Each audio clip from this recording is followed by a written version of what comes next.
High, আমি Priyanka. Priyanka's cooking passion চ্যানেলে আপনাদের সবাইকে স্বাগত। পাকা তাল দিয়ে আমরা নানা ধরনের পিঠা বানিয়ে থাকি, তবে এইভাবে একবার পাকা তালের পরোটা রেসিপিটা বাড়িতে বানিয়ে দেখতে পারেন। আশা করি আপনাদের ভালো লাগবে আজকের এই রেসিপিটি।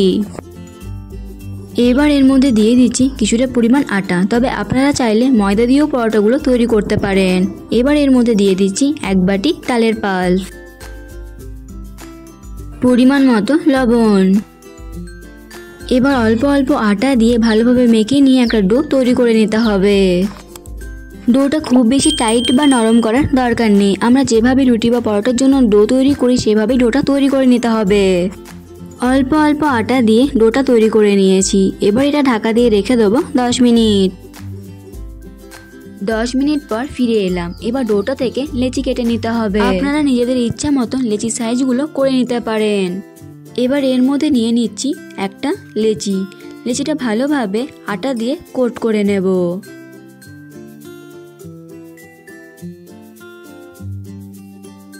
এবার লেচিটাকে পাতলা করে রুটির মতো বেলে নিতে হবে।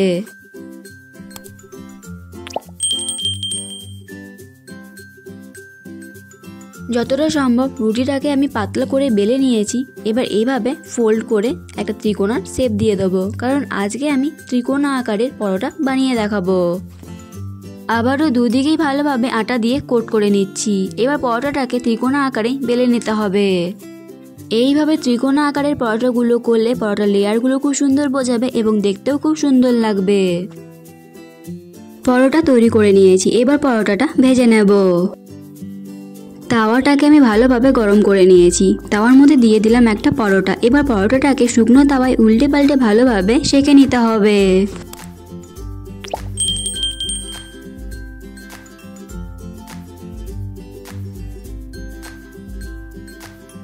পরোটাটা ভালোভাবে সেঁকে নিয়েছি। এবার দিয়ে দিচ্ছি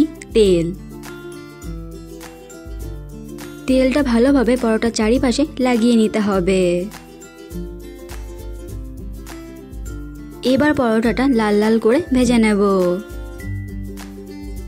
আপনি যদি চ্যানেলে নতুন হয়ে থাকেন তাহলে ভিডিওটি দেখতে দেখতেই আমার চ্যানেল সাবস্ক্রাইব করুন এবং পাশে থাকা বেল আইকনটি অন করে দিন আর নতুন নতুন ভিডিওর আপডেট পাওয়ার জন্য।